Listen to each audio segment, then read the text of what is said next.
प्रवासियों की तादाद किसी भी चुनाव को प्रभावित कर सकती है। देश के कई इलाकों की राजनीति दूसरे राज्यों से आए प्रवासियों के हिसाब से बनती और बिगड़ती जा रही है। ऐसे प्रवासियों में एक बड़ी तादाद यूपी और बिहार के लोगों की रही है, जो जम्मू कश्मीर से लेकर केरल तक तमाम राज्यों में फैल गए हैं। ऐसा ही एक राज्य है पंजाब, जिसकी सभी 13 लोकसभा सीटों पर आखिरी दौर में 19 मई को वोट डाले जाने हैं। लुधियाना लोकसभा सीट पर यूपी और बिहार के प्रवासियों की तादाद इतनी ज्यादा है कि पूरा चुनाव प्रचार उन्हीं के इर्द गिर्द घूम रहा है। प्रचार के लिए भोजपुरी गानों का इस्तेमाल हो रहा है। लुधियाना से हमारे सहयोगी शरद शर्मा की ये रिपोर्ट देखिए। दोस्त बनल बाटे दुखिया लाचार के, नींद उड़ा दिले देश के गताड़ के। अरे नाही मिली नरेंद्र मोदी जैसन चौकीदार। हम भी चौकीदार और आप भी, हम भी चौकीदार और आप भी, कि नहीं मिली नरेंद्र मोदी जैसन चौकीदार। इत जन जन के बापुकार मोदी फिर से एक बार। हाथ खड़े करके, क्या बात है, आइए 1 2 3 4। अगर आपको ये भोजपुरी गाना सुनकर ऐसा लग रहा है कि ये प्रचार उत्तर प्रदेश या बिहार में कहीं हो रहा है, तो आप गलत सोच रहे हैं। ये प्रचार पंजाब के लुधियाना में हो रहा है, शिरोमणि अकाली दल के उम्मीदवार महेश इंद्र सिंह ग्रेवाल के लिए। पूरे गाजे बाजे और तामझाम के साथ स्थानीय भोजपुरी गायक मुकेश कुमार गा रहे हैं और जनता नाच रही है। कैसन फसबले देखो अजहर मसूदी के। एक हफ्ते की बात है ना भैया भूषण जी, एक हफ्ता पूरा तहल के बैन कर दिया, बैन लगवा दिया पाकिस्तान में आतंकवादियों के ऊपर। जसपाल साहब, अरे कैसन फसबले देखो अजहर मसूदी के। अरे माटी में मिला दिहले उनके वजूदी के। अरे 56 इंच के सीना का दम, 56 इंच के सीना के दम, और मान ले संसार।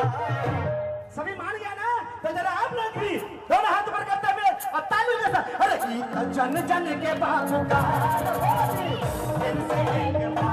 लुधियाना में बड़ी संख्या में बाहर के लोग, खास तौर से यूपी बिहार से आए लोग रहते हैं।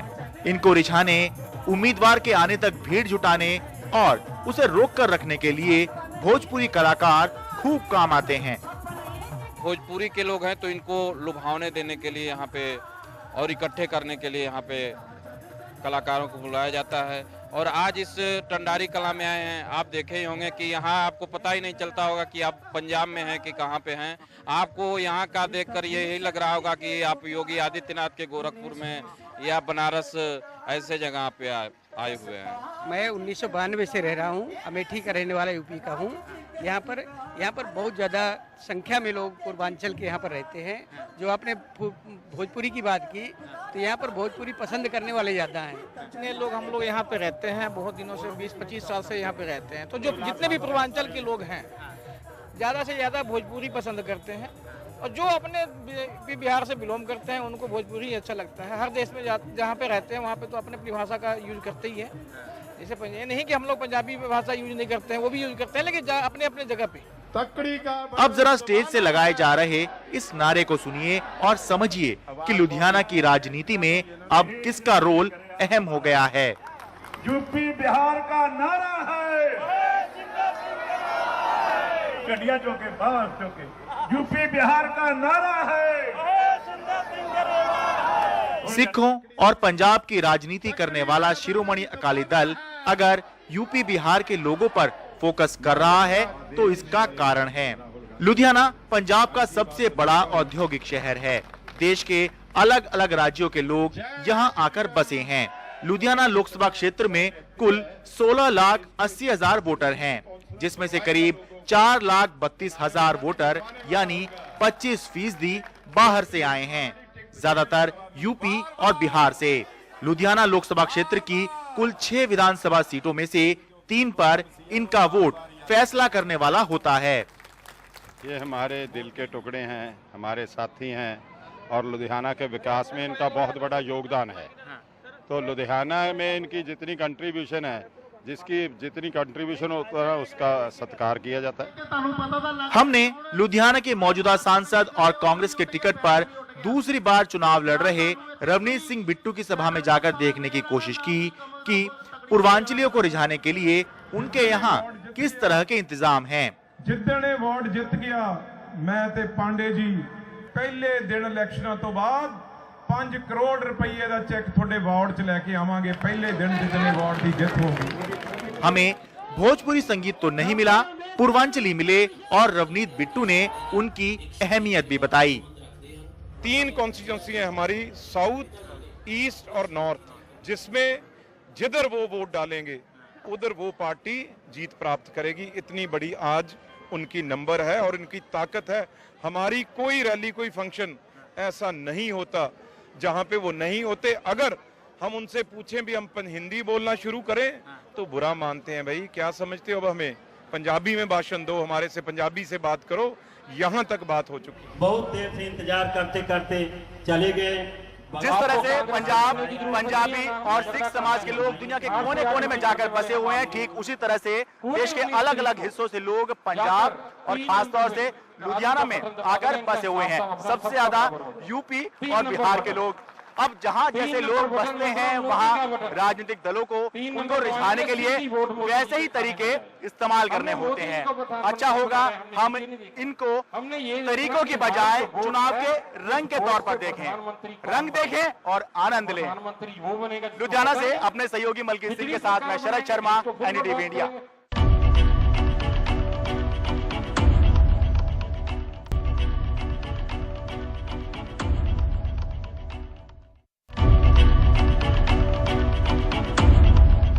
और पंजाब से ही अमृतसर लोकसभा सीट के बारे में नीता शर्मा की रिपोर्ट हम दिखाना चाहते हैं। यह सीट वीआईपी मानी जाती है। पिछले लोकसभा चुनाव में यहां केंद्रीय मंत्री अरुण जेटली को मुख्यमंत्री अमरिंदर सिंह ने हराया था। अमरिंदर जब पंजाब के मुख्यमंत्री बने तो इस सीट पर उपचुनाव हुआ और कांग्रेस ने फिर बाजी मारी। यहां से कांग्रेस सांसद गुरजीत सिंह औजला मैदान में हैं और उन्हें अकाली बीजेपी गठबंधन की ओर से चुनौती दे रहे हैं केंद्रीय मंत्री और पूर्व राजनयिक हरदीप पुरी। हरदीप पुरी की वजह से बीजेपी इस सीट पर अंतर्राष्ट्रीय कूटनीति में मोदी सरकार की कामयाबियां गिना रही है। वहीं कांग्रेस चुनाव को स्थानीय मुद्दों के इर्द गिर्द रखने की कोशिश कर रही है। राजनीति में केंद्रीय मंत्री हरदीप पुरी की पारी बहुत लंबी नहीं है। अभी वो राज्यसभा से सांसद हैं और पहली बार लोकसभा चुनाव में किस्मत आजमा रहे हैं, वो भी अमृतसर की वीआईपी सीट से, जिस पर अभी कांग्रेस का कब्जा है। राजनीति में उतरने से पहले हरदीप पुरी भारतीय विदेश सेवा में रहे और चुनाव में उन्हें एक कामयाब राजनयिक के तौर पर पेश किया जा रहा है। अमृतसर पाकिस्तान से लगी अंतर्राष्ट्रीय सीमा से जुड़ा है। यहाँ बालाकोट की एयर स्ट्राइक नहीं बल्कि अंतर्राष्ट्रीय कूटनीति में भारत की कामयाबियां गिनाई जा रही हैं। हरदीप पुरी अपनी हर रैली में करतारपुर कॉरिडोर से लेकर जैश के आतंकी सरगना मसूद अजहर का जिक्र करना नहीं भूलते। हमारी कम्युनिटी की, सिख कम्युनिटी की बड़ी लॉन्ग स्टैंडिंग डिमांड रही है। इसको समय समय पर दोहराया गया है। सरदार प्रकाश सिंह बादल ने ये बात 99 में उठाई थी और मोदी जी ने इसको आगे बढ़ाया है और हमारे श्रोमणी अकाली दल और भाजपा की सरकार इसको बना के रहेगी। उधर कांग्रेस चुनाव प्रचार में अंतर्राष्ट्रीय कूटनीति के बीजेपी के जिक्र का मजाक उड़ा रही है। वो स्थानीय मुद्दों पर बीजेपी उम्मीदवार को घेरने की कोशिश में है। पंजाब के मुख्यमंत्री अमरिंदर सिंह तो साफ कहते हैं कि बालाकोट एयर स्ट्राइक पंजाब में कोई मुद्दा नहीं है। Balakot is no issue in Punjab at all. Punjab doesn't want war. Punjab wants peace because we have about a 540 kilometer border with Pakistan. तो हम नहीं चाहते अगर हमारे गांव में आप जाओ बॉर्डर एरिया में और पूछो, सब कहेंगे हमें शांति चाहिए, हमें ऐसी बात नहीं चाहिए। कांग्रेस ने अमृतसर से मौजूदा सांसद गुरजीत सिंह औजला को फिर से टिकट दिया है। हम जब औजला के चुनाव के अभियान का जायजा लेने पहुंचे तो देखा चुनाव आयोग का फ्लाइंग स्क्वाड उनके प्रचार पर करीबी निगाह बनाए हुए है। इस चुनावी आपाधापी के बीच यहाँ के लोगों के मन में एक सवाल ये भी है कि बीजेपी ने किसी स्थानीय नेता को यहाँ से उम्मीदवार क्यों नहीं बनाया। कांग्रेस के सांसद हर रैली में स्थानीय बनाम बाहरी का मुद्दा उठा रहे हैं। हालांकि खुद औजला यहां सरकार विरोधी लहर का सामना कर रहे हैं। 2017 के विधानसभा चुनावों में कांग्रेस के चुनावी वादे पूरे न हो पाने का खामियाजा उन्हें झेलना पड़ सकता है।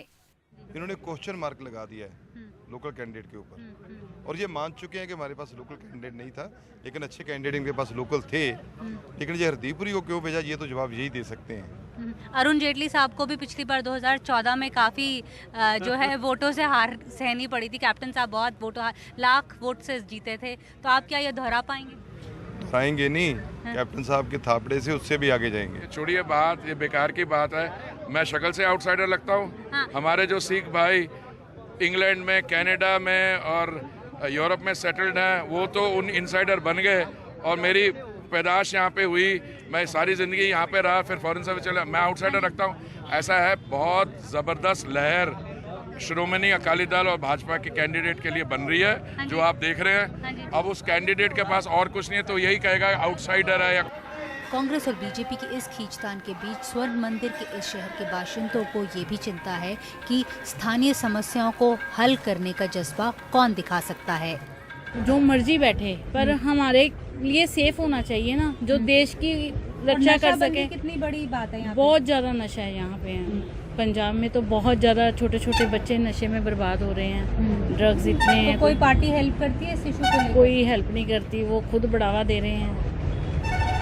पंजाब में इतने नशे हैं, यूनिवर्सिटियों में, ये कॉलेजों में बच्चों को उनकी लाइफ ख़राब हो रही है। वो देश का भविष्य है, उनका ही ऐसे हाल होगा, कैसे चलेगा? देखिए, मैं किसी के बारे में तो नहीं बोल सकता, अपने बारे में बोलूँगा कि हो तो सारी चोरबाजी रही है, सब धोखाधड़ी है। बालाकोट में हुआ जो भी हुआ, ये सब धोखाधड़ी राजनीति सारी है। ठीक है, मोदी साहब कहते हैं ये हो गया, वो हो गया, विकास कर दिया। कहाँ है विकास? हम लोग मालिक से नौकर बनने की कार पहुँच चुके हैं।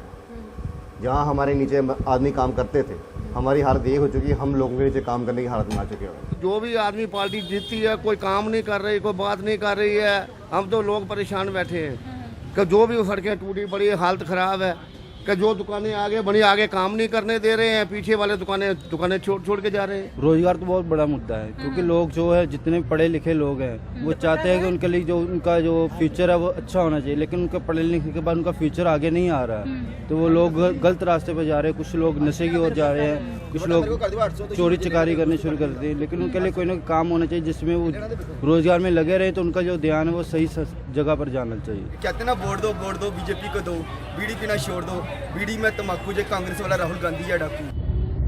अमृतसर लोकसभा सीट पर सिख मतदाता निर्णायक भूमिका में हैं। 65% मतदाता यहां सिख हैं, इसलिए ज्यादातर पार्टियों ने सिख समुदाय के ही उम्मीदवार यहां उतारे हैं। अमृतसर की लड़ाई बीजेपी के लिए आसान नहीं है। अमृतसर लोकसभा सीट के तहत 9 से 8 विधानसभा सीटें कांग्रेस के पास हैं और एक शिरोमणि अकाली दल के पास। अकाली दल के अकेले विधायक विक्रम सिंह मजीठिया अपनी बहन हरसिमरत कौर बादल के प्रचार में मशरूफ हैं। कभी बीजेपी के स्टार प्रचारक रहे नवजोत सिंह सिद्धू इन चुनावों में कांग्रेस के साथ हैं। अमृतसर में बीजेपी 2 धड़ों में बटी हुई है। एक गुट पूर्व राज्य मंत्री अनिल जोशी का है और दूसरा बीजेपी के प्रदेश अध्यक्ष श्वेत मलिक का। पिछले लोकसभा चुनावों में मोदी लहर के बावजूद केंद्रीय मंत्री अरुण जेटली को मौजूदा मुख्यमंत्री अमरिंदर सिंह ने करारी शिकस्त दी थी। अमरिंदर के मुख्यमंत्री बनने के बाद इस सीट पर उपचुनाव हुए, उसमें भी कांग्रेस ने ही बाजी मारी। अमृतसर पंजाब में अकेला ऐसा एक लोकसभा क्षेत्र है जहां पर बीजेपी जो है वो डिप्लोमेसी के ऊपर बैंक कर रही है, ना कि पाकिस्तान बैशिंग या फिर कहीं बालाकोट स्ट्राइक्स के ऊपर। तो क्या मोदी मैजिक यहां पर तीसरी बार चल पाएगा या फिर कांग्रेस जो है हैट्रिक दोबारा से अचीव कर पाएगी? अमृतसर से नीता शर्मा, एनडीटीवी इंडिया के लिए।